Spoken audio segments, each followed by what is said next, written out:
Welcome to Humans of Fintech, the podcast where I share the inspiring stories of diverse leaders bringing equity to financial systems through fintech. I'm Nicole Casperson. Laurel, thank you so much for joining me on Humans of Fintech.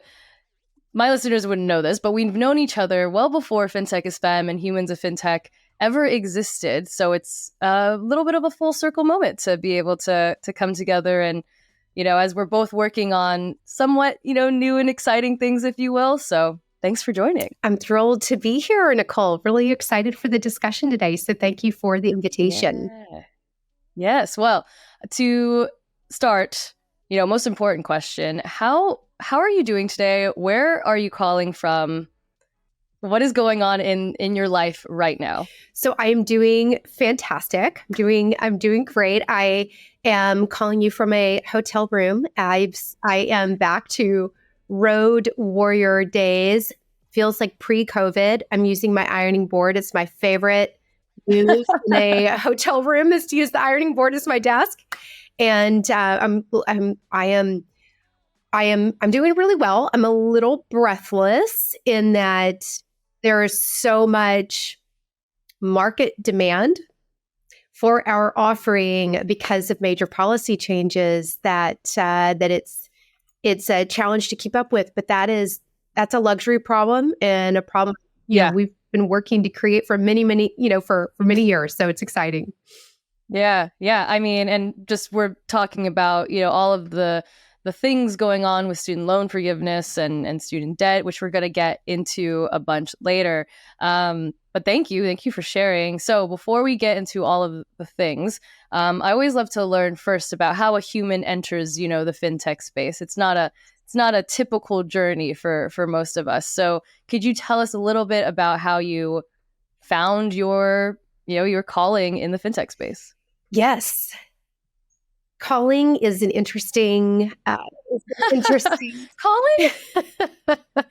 Yes. And I think I shared with you that it was not a term I had ever used before, but founding Candidly was an inconvenient calling is how I refer to the moment of deciding that this is my path and purpose, is solving the problem of financial freedom, and how those of us who decide that education is our way up and out and is our way to a stronger economic future for ourselves and for our families, that it is critical in our path to becoming free financially that we acknowledge that 70% of families are going to finance their education. And that does bring a 17 to 20 year pay down horizon. And that does have implication for savings and retirement savings. So rather than ignoring that or being ashamed about it, let's recognize it as part of the path that is normal and include solutions around the first liability that most individuals are going to take out, which is student debt. So it's a problem I've personally lived. I've had a tremendous amount of student debt. And, I grew up in a household where I knew I was going to college. There was never a question. But what I didn't know is, between my mom and I together, we'd miss out on 2 decades of compound interest on wealth while paying down debt. And as I've gotten older and really appreciated the implications of missing out on the first 10 years of compound interest on wealth, and my mom missing out on the last 10 years as we were both paying down student debt, that's a problem that we can solve through elegant and easy digital experiences and through policy levers that introduce the opportunity to make simultaneous progress, which I'm excited to talk about today. But it was a problem that I lived, and I just frankly didn't understand how that the solutions didn't already exist in the market. It didn't make sense to me. Yeah, especially something that is so impactful to so many, even just in America, right? Like I don't know the number at the top of my head, maybe you do, of the percentages of Americans that go to college, right? And what it kind of does, especially just, let's like say someone does have a traditional pathway, they go at 18, 19 years old to college, and then you're just like immediately thrown into a world where you're not set up for success financially because there's no other choice but to finance this incredibly expensive, piece of paper diploma, if you will, which is like the joke around it. But yeah, so I can definitely see the conviction that you would have in wanting to fix that problem, because it's an experience that so many of us face. I face it. Like it feels, it's not universal, but it's a huge problem that needs addressing. It is a huge problem that needs addressing. And when we look at the data, and so there are 47 million Americans who have student debt today. The total student debt, just shy of 1.8 trillion, which is the second largest liability in our country. And that number is growing by about $100 billion annually. So it's the new normal, and it's the new normal in the workplace, in that 70% graduating with student debt. Our workforce is already millennial dominant, but will be 75% plus millennials in 2025. And so within the workplace, student debt is a majority issue, and it's becoming, as we think about 2025, 75% plus having student debt in the workplace. But I also have to share, I really dislike the term student debt. It's very distracting. It is mom debt, it's dad debt, it's spousal debt, it's grandparent debt, it's everybody's debt.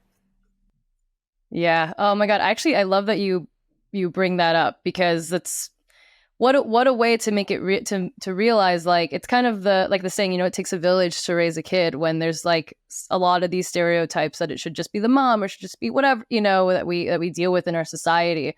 But the reality is something this big and complex and this much of a financial burden is on it can be on an entire family.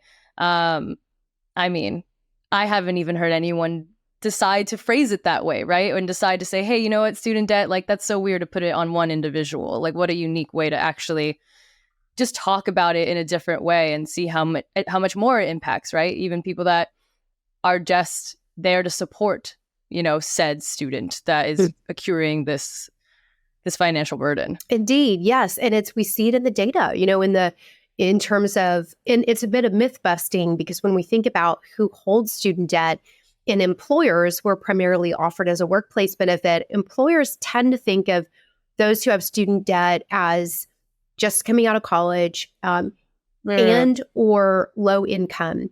And actually what we see in the data through now hundreds of implementations across multiple industry verticals of employers, the highest outstanding balance tends to be those over the age of 50 who are high earners, who have Parent Plus loans, or they're co-signers on their kids' student loans. And so we really do see that it's age and wage agnostic. And largely within the workplace, we see the average balance around $75,000. So the national average of $35,000, that includes a heavy percentage of population that's debt with no degree. When we think about also those in the workplace who do have a degree, they tend to be around $75,000, $85,000 of student debt, and that 17 to 20 year pay down. Yeah. Yeah. Geez. Oh my gosh. It does. Okay. So this sounds like such an incredibly, I know, I just screamed. It's just when you look at it like that, it just sounds like such this huge piece of furniture that we have to tackle.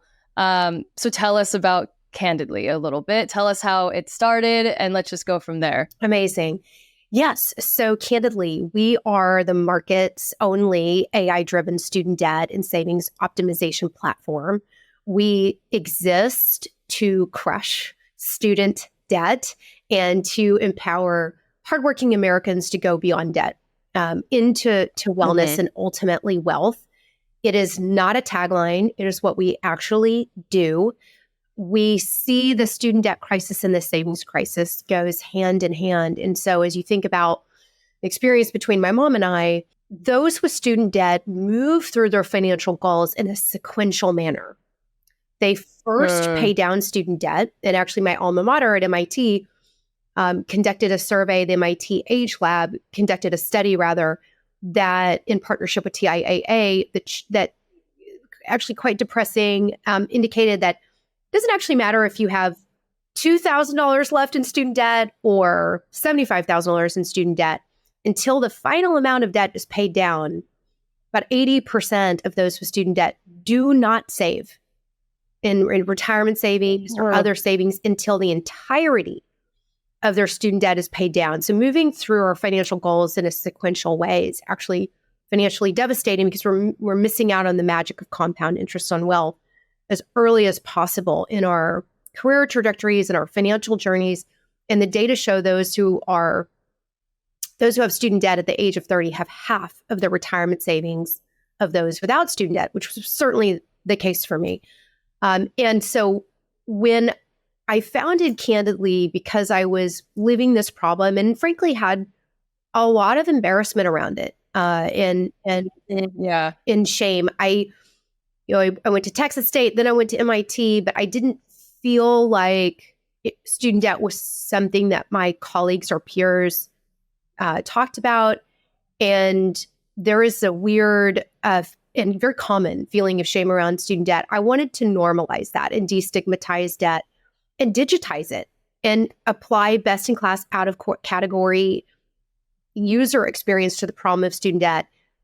And that to me was obvious from my experience in technology and digital, really my entire career. I was leading a global business unit for Google and really couldn't understand how we hadn't already figured this out. And then the second part, which was really, like fax machines, phone calls and fax machines. Wow.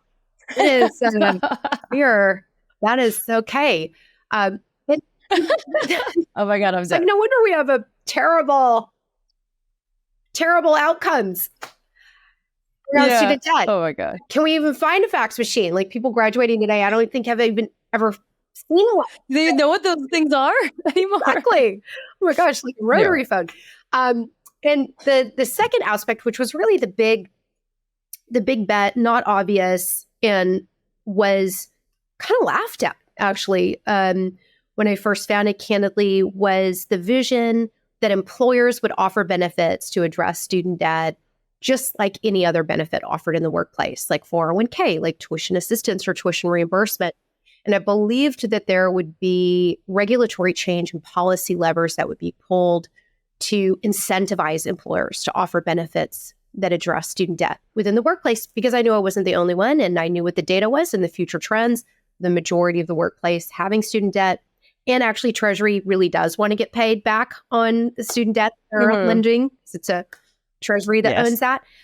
So it was so exciting about really, in working at Google, I knew I did not want to be in an inflationary CAC business. I wanted to develop a business model that had massive scale, that would build a big business that would have massive impact.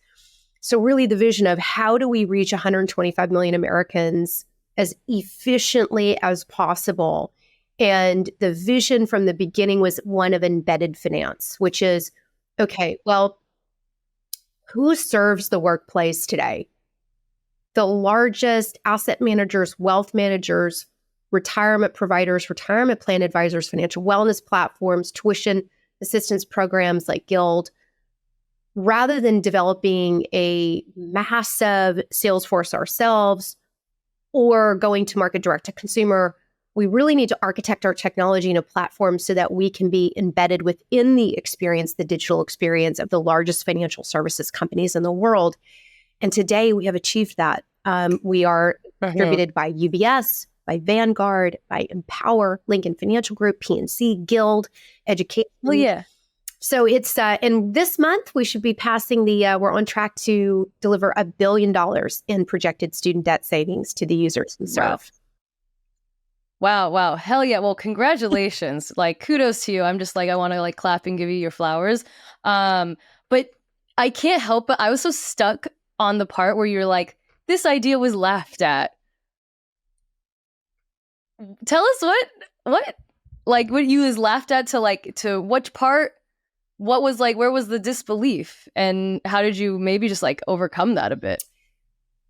As you ask that question, I'm observing my own emotion as you're asking me that question, because it was laughed at from a number of dimensions, not just one. It was multiple reactions. I was surprised by, we're going to be like you really invite vulnerability and candor. So I'm going to be, it is going to be a little, do it. Yeah. I was surprised by the snobbery. I'm going to describe snobbery of, oh, you're going to, this is disassociative effects. You're going to attract those in the workplace that are C players. I mean, I'll never forget. I was in a particular pitch and someone in the audience said, you're going to attract employers who offer this benefit are going to attract C players. And I was just so deeply insulted personally. What's like, what the fuck does that mean? Excuse me. What does that mean? C players. Oh, I'm sorry. People that weren't already rich and that capable of going to college and paying. Yeah, no, that's what they mean. And that connects to a whole lot of other things. Because who are the people that typically can't afford to go to college and need to get student loans? That's right. Let's see. Women, people of color, people from marginalized communities, like people with disabilities, like you name it. It's so that's. I'm happy to say it. I say it all the time. That's like, but that's what's going. That's the snobbery, that's happening, and I love that word. I'm using that word now, snobbery. Yeah, it's a good one. But continue on. It is, and you nailed it, right? That's 100%. 2/3 of student debt held by women and people of color, and it was really really eye-opening comment and deeply offensive for all of the reasons that you shared. So that was a moment that really took me aback. But there were like flavors of that, and I think that the other kind of laughed at was I think when it was a new category that I was developing, and at the time it was a pretty radical idea, but it was kind of oh, aren't you sweet? Oh, almost as though it was philanthropic, or not that philanthropy is a critical coordinating device that moves markets and mountains. We are unapologetically, we are a mission-driven organization that is for profit, and we are enabling employers to attract and retain top talent. We reduce employee turnover by 76%. I mean, the data is extremely clear in terms of ROI, but it was a bit dismissed, or I was dismissed. The idea was dismissed, and I think the way that I was able to move through that was one, a total and complete commitment to the vision of the company and the future, and knowing that this is a future and problem that had to be solved, and a deep conviction that's part of why I'm here. And also, I actually found the no's.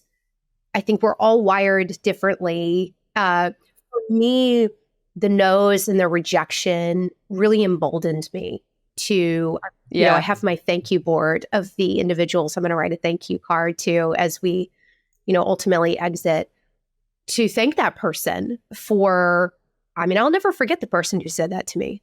Of in course. that meeting. And I've got my thank you card written out to him. Ooh, I love that. Wait, that's such a good idea. Just fueling, just using that as fuel to prove them wrong.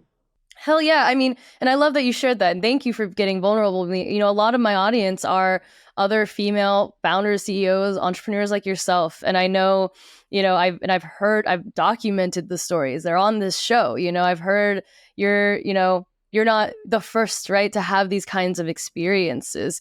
And meanwhile, here you are, creating something and solving a problem and creating a solution that has so much impact and does so much for so many people, and proving that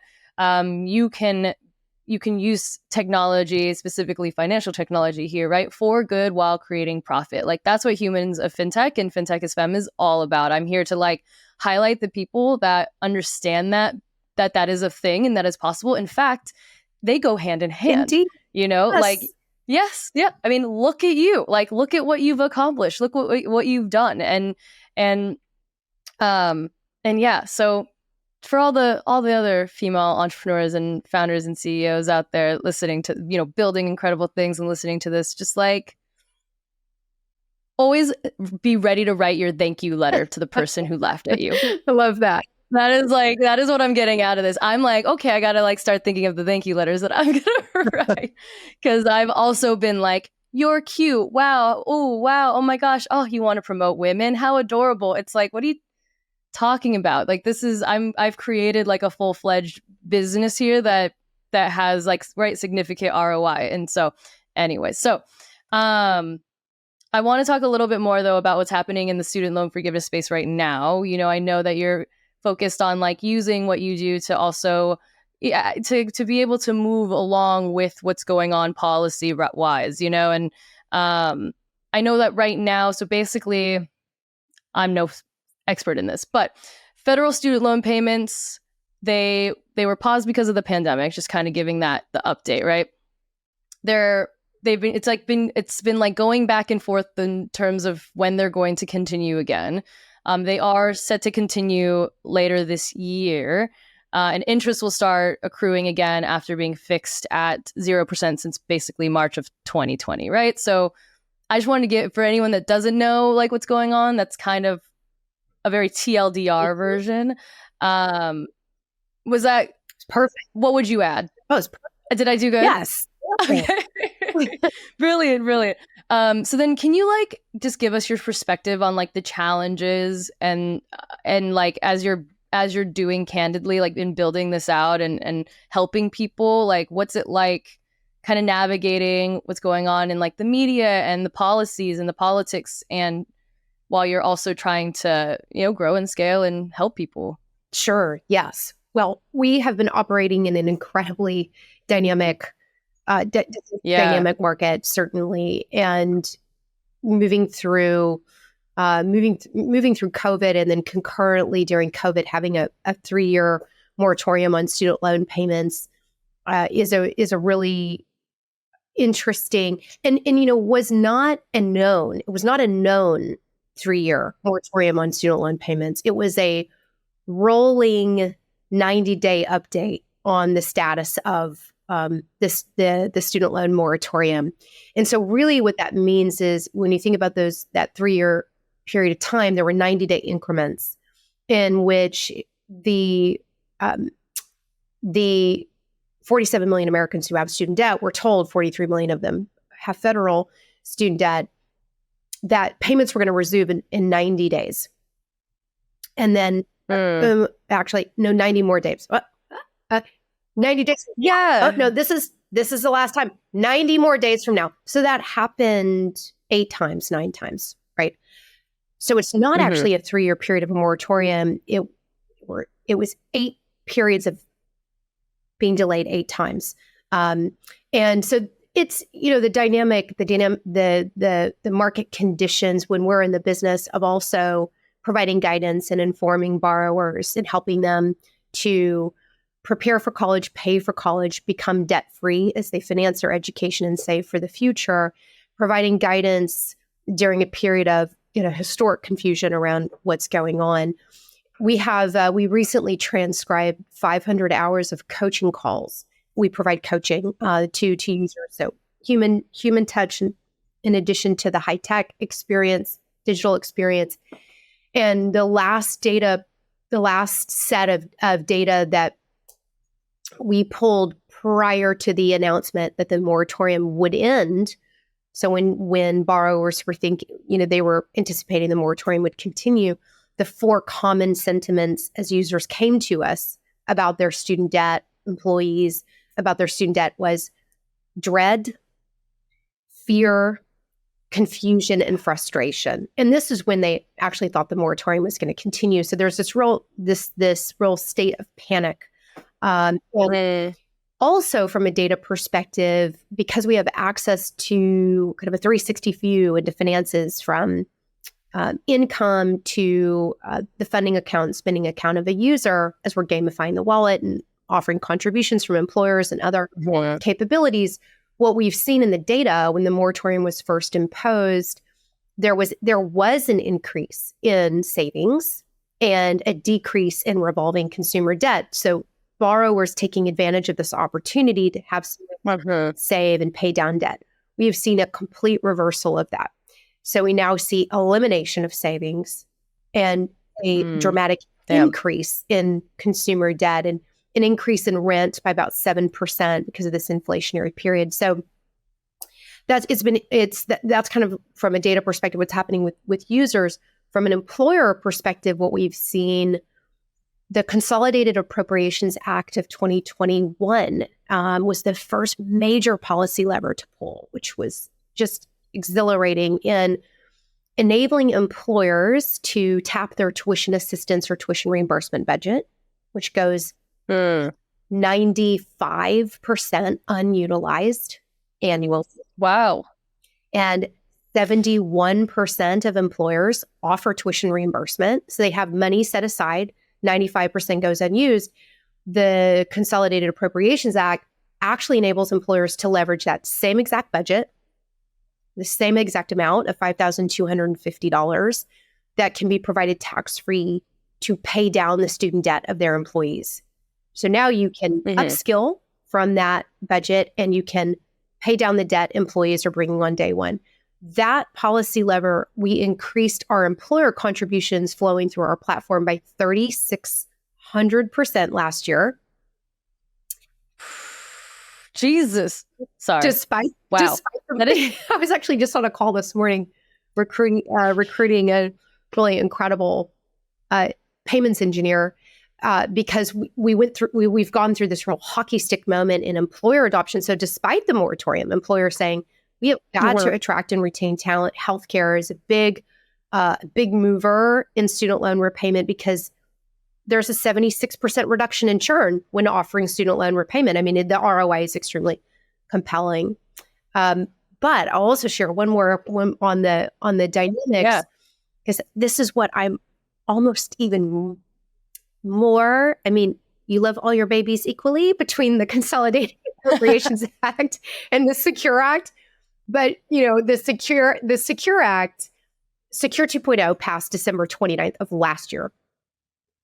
This is the most transformative, and one particular provision is the most transformative change in employee benefits since the introduction of the 401k, which enables employers to offer a retirement savings contribution in connection with student loan payments, as if that student loan payment were an elective deferral or a contribution into the plan. So if we go back to the data of a 17 to 20 year pay down, those with student debt have half the savings of those who don't have student debt at the age of 30.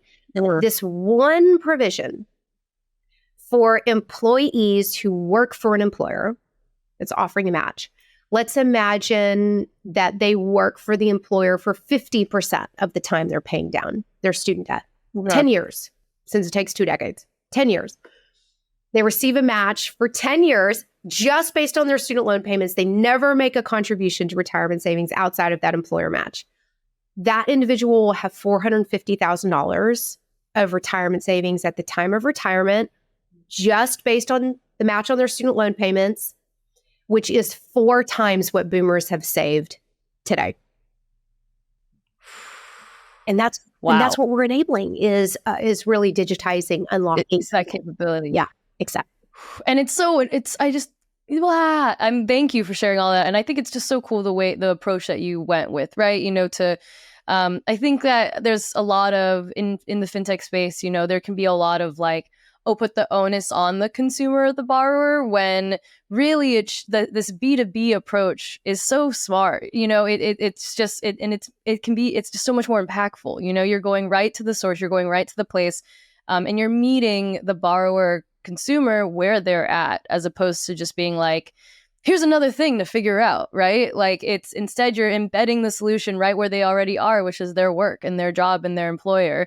And then, typically people are always thinking about retirement, but actually being able to, have more pieces of the puzzle of your, of an individual's complex financial life, be integrated into the place that they, make their living. It just makes it's very duh. Yeah. It's like, I think so, right? And it is in it's B2B to C, and yeah. it is really exciting to see. We started the year, January of this year was just explosive out of the gate because the distribution partners and partners that we work with, when Secure 2.0 passed, so first off, when Secure 2.0 passed on December 29th, my husband's also an entrepreneur, which is like, but he was on a call on Zoom, and it was this moment where there was an old commercial, it was a Jack in the Box commercial. I don't know if you remember this. And Maybe. So there's this old Jack in the Box commercial where you see this guy run out of his house and like screaming and celebrating, and he jumps into his pool with his full clothes on, and he looks like a crazy person. And Jack in the Box had just approved his spork, right? His spork was like, he invented the spork and it was going to be distributed through Jack in the Box. So I have this moment where I'm running outside of the house, like, I look like a crazy person, celebrating because, this is, I think about for my mom and where she is for retirement, having another $450,000 at the time of retirement, myself, 47 million other Americans. And I mean, it's the difference for most households of having $0, or it's really thrilling, and it does just make sense, right? Because this is where we experience. And what's so exciting is that was explosive out of the gate in January because we have this beautiful incentive alignment of the largest financial services companies in the world that are in the business of being a custodian for assets under management. This provision brings 47 million net new participants into retirement savings, net new maximizers, maximizing your retirement savings. So it's actually a win for everyone. It's a win for the individual. It's a win for the employer who wants their employees to take advantage of the benefit. And those who generally don't are low or middle income. It's women, it's people of color, or even high earners that are not maximizing because they are sending their kids to college. And the industry is motivated to operationalize this provision because it's net new participants, it's net new growth, it's net new revenue growth. So I think it's a very rare moment where everyone benefits. And certainly from a societal perspective, the broader macro as well. Yeah, and I think that just given how polarizing it is right now for especially just even like from media to people really experiencing it. I mean to actually bring a solution to the table and be I mean it's like what we get into fintech for, right? It's like you want to be a part of moving our world into the more equitable place that it really can be, and we have the technology to do that, so like why not?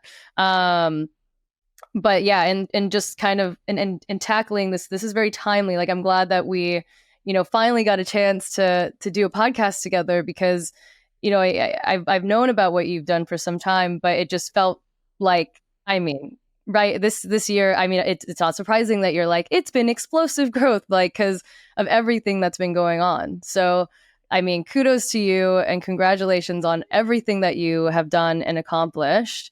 I want to maybe ask two more questions for you.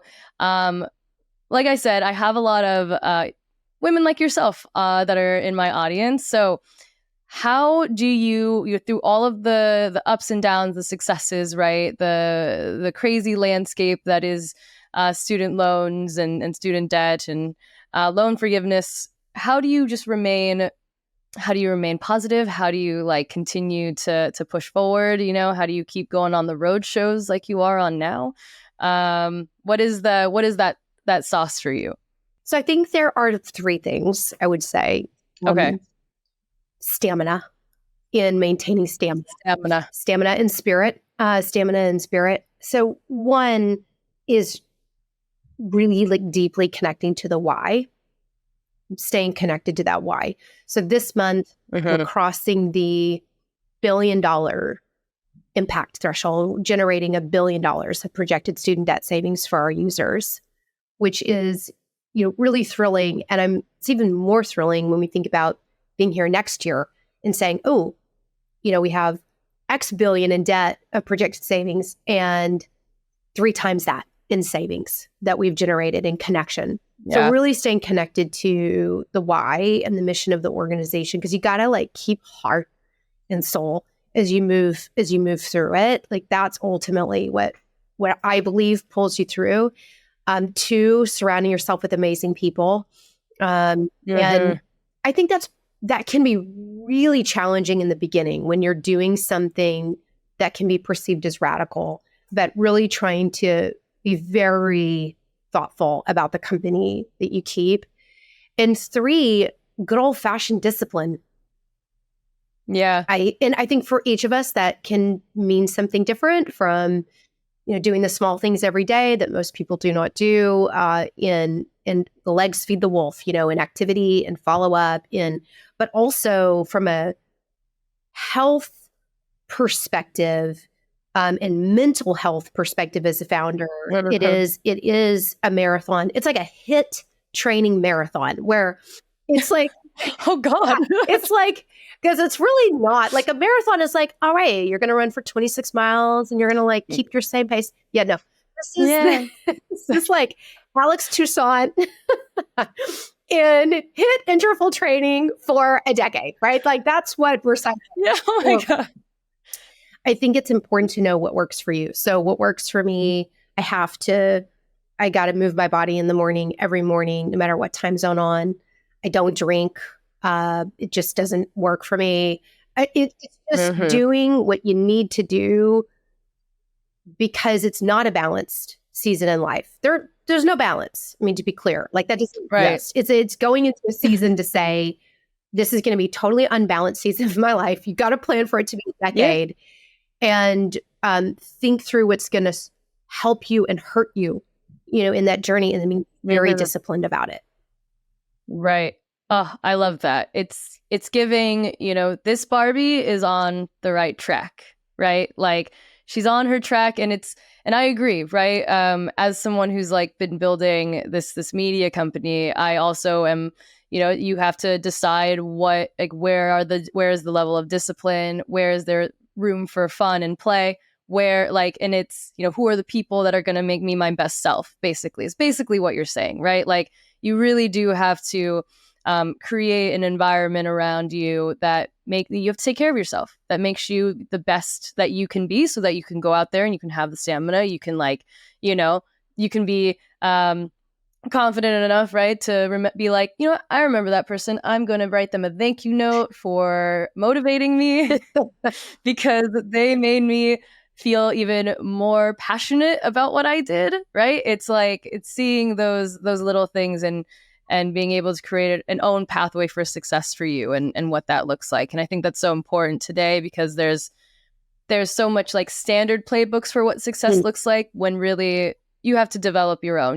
There is no influencer out there whose plan you can follow and it work out for you too, right? You have to create your own. So I love that. And I love that you shared that. I also have to work out in the morning first thing. It's like my thing as well.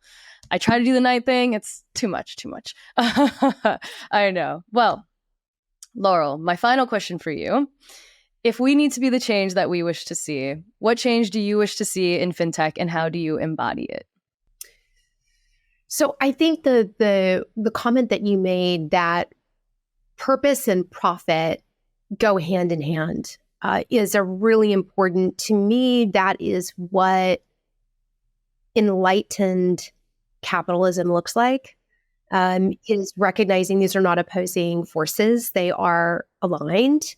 And so I believe that, and I'd like to believe that's what I'm living and devoting my life to. And I make that choice every day. That's the choice I'm making every day. I love that. Mm-hmm. Hell yeah. I love that. Really well said. Thank you. Well, a beautiful note to end on. Laurel, thank you so much for joining me on Humans of Fintech. This has been such a treat, and thank you for being open, honest, vulnerable, sharing some of your secret sauce. I know that the listeners are going to enjoy it, so thank you. It's a blast, Nicole. Thank you so much. Thank you so much for tuning into this episode. To hear our next story from another diverse leader, be sure to tune in next week. And if you haven't already, be sure to subscribe to our show and give it a 5-star rating, as it helps our message reach more people who want to find belonging too. Thanks for tuning in.